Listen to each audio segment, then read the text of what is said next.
기원전 22세기 이집트의 피라미드 노동자들은 뭘 먹었을까요? 다름 아닌 마늘과 맥주. 흔히 이집트의 피라미드들이 노예들을 이용한 강제 노동을 통해 건설됐다고 생각하는데, 사실은 이게 파라오들이 농사 끝나고 할 거 없는 농민들한테 제공했던 일종의 공공사업이었습니다. 그래서 의외로 일당도 넉넉히 주고 밥도 잘 챙겨줬어서 하루에 4리터씩 맥주도 배급했던 거죠. 이처럼 맥주라는 건 그 태생부터가 보통 사람들과 아주 친밀한 서민의 술이었습니다. 맥주의 재료인 보리는 인류가 경작한 최초의 작물들 중 하나, 거기다 지역이나 기후도 가리지 않기 때문에 어디서나 누구나 재배할 수 있었거든요. 당연히 맥주 역시도 이집트나 메소포타미아 같이 농사가 잘 되는 인류 최초의 문명이 태동한 곳들로부터 함께한 원년 멤버라고 볼 수 있죠. 이런 맥주는 21세기 지금도 우리 곁에서 기쁜 일, 슬픈 일을 함께하고 있습니다. 맥주는 어떻게 탄생하고 발전해서 지금의 모습이 되었을까요? 지식해적단과 함께 알아봅니다.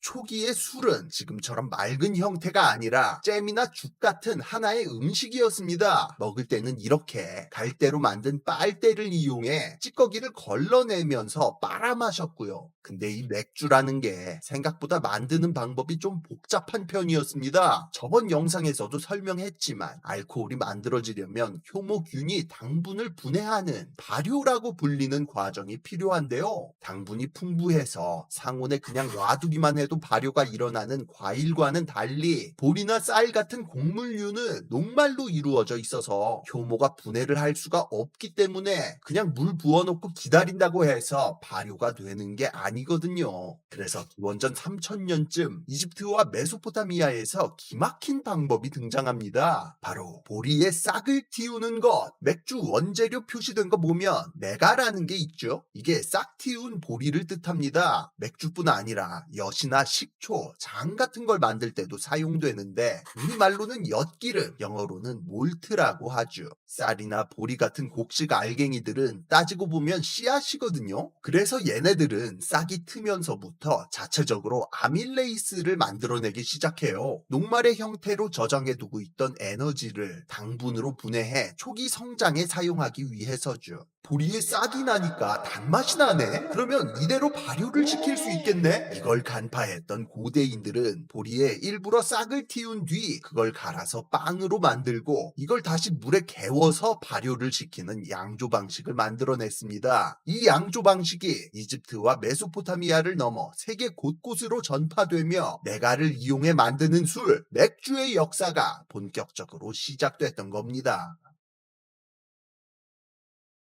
그러나 시간이 흘러 맥주의 순환 시대가 시작됩니다. 까마득한 후배인 그리스인들, 이어서 로마인들이 이집트를 정복하고 메소포타미아의 앞마당인 레반트까지 치고 들어왔는데 얘네가 맥주를 엄청 무시하면서 포도주를 밀어주기 시작했거든요.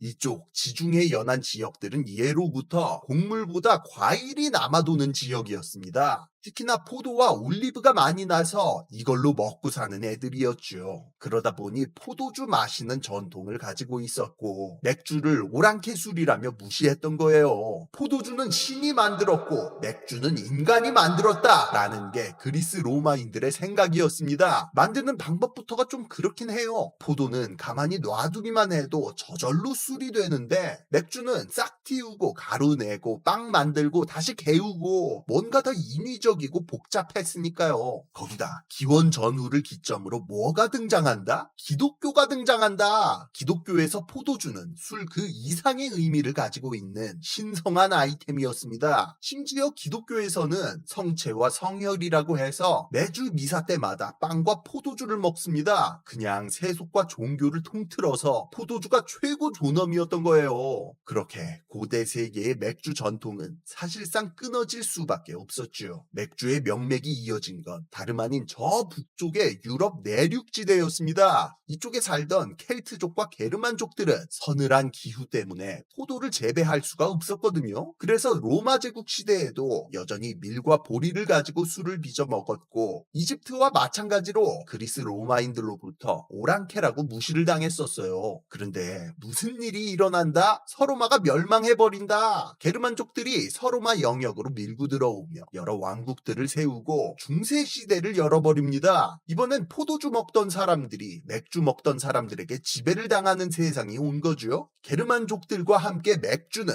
다시 화려하게 부활! 서서히 지금과 같은 모습을 갖춰나가게 되는데, 중세 시기 맥주는 유럽인들에게 생활 필수 요소로 자리 잡았습니다. 특히나 포도주가 귀했던 북부 지방에서는 사실상 그냥 맥주를 물처럼 마시는 수준이었어요. 보통 돈이 많고 지위가 높은 사람들은 메가가 많이 들어간 맥주, 때때로 밀로 만든 맥주를 마셨고, 서민 계층이나 농노들은 메가가 적게 들어간 저알코올 맥주를 마셨지요. 그럼 이 많은 맥주를 어디서 만들었냐? 다름 아닌 수도원들이었습니다. 수도원은 민중들이 들락날락하는 성당과는 달리 수도사들끼리만 틀어박혀 종교생활하는 곳인데요. 여기 사는 수도자들은 바깥 세상이랑 완전히 차단된 상태로 자급자족하며 살아갔기 때문에 수도원 안에서 뭐 학문도 연구하고 책도 쓰고 공산품도 만들고 다 했었거든요. 11조 걷어서 들어오는 농산물들이 워낙에 많고 교회 소유의 농지도 넓다 보니 특히나 먹을 거를 또 그렇게 많이 만들었는데, 이 가톨릭이라는 종교가 술을 굉장히 중요시하잖아요. 그래서 수도원이라 하면 로마 시대부터 이미 포도주 만드는 데는 도 같은 집단이었습니다. 그런데 이제 서로마 제국이 멸망하고 추운 북쪽 지방에도 수도원들이 우후죽순 들어서니까 날씨 때문에 재배할 수 없는 포도 대신 보리와 밀을 이용한 맥주를 메인으로 만들기 시작했던 거죠. 그렇게 중세 초기 수도원의 하드 캐리를 등에 업고 맥주 양조법은 더욱 체계화되었습니다. 일단 고대와는 달리 빵을 구워서 발효시키는 방법이 아니라 메가를 가루로 만든 뒤 끓여서 메가즙을 만들고 그걸 발효시키는 방식으로 만들게 됐어요. 그리고 또 중세에는 맥주의 도수가 지금보다도 더 낮았기 때문에 부패를 방지하기 위해 온갖 종류의 허브를 집어넣었는데요. 그래서 지방마다 수도원마다 제각각 향과 맛이 천차만별로 달랐다고 하죠. 그러다 서기 9세기에는 맥주 역사에서 빼놓을 수 없는 중요한 재료가 등판합니다. 바로 홉이라고 하는 허브의 일종이에요. 오늘날의 맥주에서 느껴지는 그 특유의 씁쓸한 맛을 내는 핵심적인 재료죠. 홉은 맛도 맛이지만 무엇보다 다른 허브들보다 부패를 방지하는 효과가 탁월해서 13세기가 되면서는 지역을 막론하고 이제 어디서나 필수 재료로 등극합니다. 이 덕분에 맥주를 더 오래 보관할 수 있어지고 상업적 판매와 장거리 무역도 발달할 수 있었어요. 그렇게 중세 후기 맥주는 하나의 상품으로, 맥주 양조는 하나의 산업으로 자리 잡게 됩니다. 수도원뿐만 아니라 사설 양조장들까지 맥주 생산에 뛰어들며 맥주 전쟁이 시작됐죠.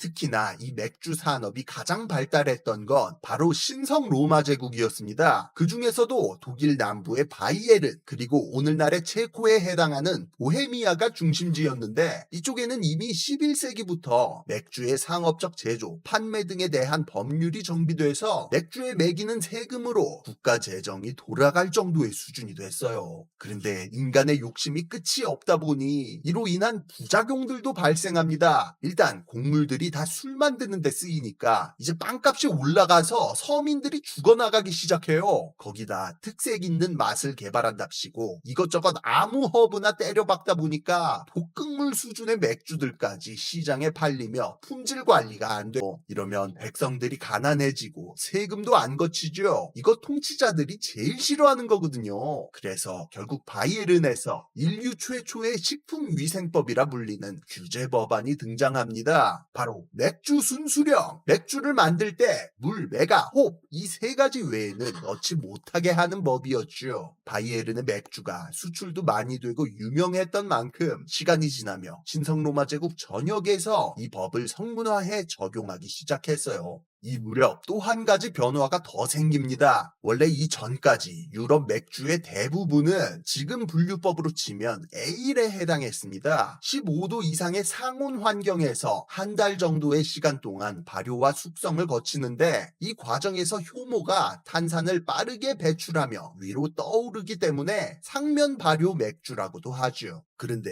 일부 지역에서 라거라는 종류의 새로운 맥주를 만들기 시작한 거예요. 라거는 차가운 온도에서 활성화되는 또 다른 종류의 효모를 사용, 15도 이하의 저온 환경에서 두세 달 정도의 시간 동안 천천히 발효시키는 방식이었는데요. 이 과정에서 효모가 바닥에 가라앉기 때문에 하면 발효 맥주라고도 부릅니다. 이게 원래 바이에른보다 살짝 북쪽인 니더작센 지방에서 차가운 석회암 동굴을 이용해 만드는 일종의 특수한 비법 레시피 같은 거였어요. 라거라는 말 자체가 저장한다라는 뜻으로 겨울에 만들어 놓고 봄, 여름에 꺼내 먹는 별미였죠. 그런데 이렇게 차가운 환경에서 만들다 보니 잡균이 덜 들어가고 상하지도 않네. 색깔도 더 투명하고 탄산도 더 많아서 시원하네. 만드는 시간은 좀 더 오래 걸렸지만 품질 관리도 더 쉽고 유통기한도 늘어나니까 개이득이었습니다. 때문에 맥주 순수령 전후로 여러 지역들에서 너도 나도 이 방식을 받아들여 겨울마다 라거를 만들기 시작해요. 반면 신성 로마 제국 영역 바깥쪽, 즉 벨기에나 프랑스, 특히나 영국에서는 에일 맥주와 밀맥주의 전통이 이어지며 독자적인 발전을 거치게 되죠. 자, 그럼 세부적으로는 또 어떻게 분화됐을까요? 일단 앞에 말했다시피 맥주 순수령 이후로 옛날에 신성 로마 제국 영역, 즉 독일과 체코에서 에일 맥주는 조금씩 라거에게 그 자리를 내주다가 결국은 소수파로 전락했습니다. 그래서 지금도 독일 맥주, 체코 맥주는 라거로 유명해요. 라거 중에서도 밝은 색의 청량한 맛을 내는 걸 페일 라거라고 해서 유럽식의 대다수 라거들이 여기에 속합니다. 특히나 맥주 순수령에 입각해 만든 독일식 페일 라거들을 헬레스 라거라고 하는데요. 이쪽은 바이에른 지방의 뮌헨이나 노르트라인 지역의 도르트문트가 원조라고 할 수 있죠. 흑맥주는 다크 라거라고 해서 바이에른의 둔켈, 튜링겐의 슈바르츠 비어 같은 것들이 유명하고요. 라거 중에서도 가장 유명한 종류는 역시 필스너, 독일어로 필센, 체코어로 플젠이라고 불리는 보헤미아 지방의 도시에서 유래한 명칭입니다. 원래는 체코 자테츠 지방의 홈반으로 맛을 낸 깔끔하고 묵직한 페일 라거를 지칭했는데 이 제법이 근방의 독일 지역에까지 퍼져나가며 사실상 라거의 표준이 되어버렸고 지금까지도 독일과 체코에서 누가 원조냐를 가지고 싸운다고 하네요. 19세기 이후 라거의 위세에 많이 밀리긴 했지만 에일 맥주도 살아남아 꾸준히 발전해서 지금까지 사랑받고 있습니다. 에일은 효모나 단백질이 섞여 들어가 있어 같은 색깔이라 해도 라거보다 살짝 불투명하고 홉이 좀 적게 들어가는 대신 자체적인 향이 다양해서 개성들이 다들 뚜렷하다는 게 특징이에요. 맥주 순수령이랑 상관없는 만큼 과일이나 향신료 등 이것저것 부가적인 재료가 들어가기도 하고요. 특히나 밀맥주는 라거 같은 하면 발효 방식으로 만들기가 힘들었기 때문에 여전히 대부분이 에일 방식으로 만들어지고 있는데요. 바이젠이나 바이스 비어라고 하는 게 이런 밀로 만든 에일들입니다. 이쪽은 저지대 쪽 나라들이 유명한데 벨기에에서는 아예 ATP라고 해서 트라피스트 수도회의 전통에 따라 만든 근본 에일 제품들에 인증 마크를 달아줘서 따로 관리할 정도죠. 영국과 아일랜드는 이제 흑맥주가 유명하죠. 얘네들도 다 따지고 보면 에일입니다. 크게 포터와 스타우트로 나뉘는데 특히나 기네스 같은 아일랜드식 스타우트가 유명해요. 물론 밝은 색의 에일인 페일 에일도 종류가 다양해서 영국 내에서는 여전히 인기가 많고요. 이런 영국식 에일 중에 요즘 제일 핫한 게 이제 인디아 페일 에일, 줄여서 IPA라고도 불리는데 이름에서 알 수 있듯 19세기 원래는 인도 식민지로 수출하기 위해 개발된 에일 종류입니다. 무더운 적도 지역을 지나가기 위해 도수도 높이고 홉도 많이 넣은 게 특징. 이게 나중에는 영국식 에일의 한 장르가 돼서 20세기 중반 미국 등 전 세계로 퍼져나가 수제 맥주로 인기를 끌게 됐는데요. 덕분에 오늘날 소규모 양조장들에서 만드는 맥주들은 대부분 IPA입니다. 요즘에는 한국에도 이런 IPA 계열 수제 맥주들이 많이 나와서 쉽게 접할 수 있게 됐죠. 한편 독일식 페일 라거들은 19세기 미국으로 넘어가서 아메리칸 라거로 발전합니다. 여기는 맥주 순수령도 없고 애초에 밀과 옥수수가 남아 돌아서 굳이 보리를 고집할 필요가 없었거든요. 그래서 아메리칸 라거는 원가도 절감할 겸 메가 말고도 밀가루나 옥수수 전분 등을 때려 넣어서 그냥 물처럼 벌컥벌컥 마실 수 있을 정도로 맛이 가볍다는 게 특징이에요. 예상하셨겠지만 한국 맥주도 이쪽 계열입니다. 정확히는 미국의 영향을 받은 일본의 영향을 받은 게 한국 맥주인데 한국이나 일본이나 워낙에 가벼운 맛을 좋아하는 터라 이 미국식 라거 스타일을 더 발전시켜서 아예 메가와 홉의 함량을 극한까지 줄인 드라이 맥주나 발포주들이 등장했을 정도죠. 한국 맥주 얘기를 또 하면 시간이 너무 길어지니 이건 또 다음 기회에 다뤄볼 수 있도록 하고 아무튼 맥주의 역사에 대해 압축해서 짤막하게 한번 알아봤습니다. 지나친 음주는 여러모로 해로우니까 적당한 음주 생활 즐기시기 바라며 영상 마치겠습니다. 지금까지 지식해적단의 키드였습니다. 감사합니다.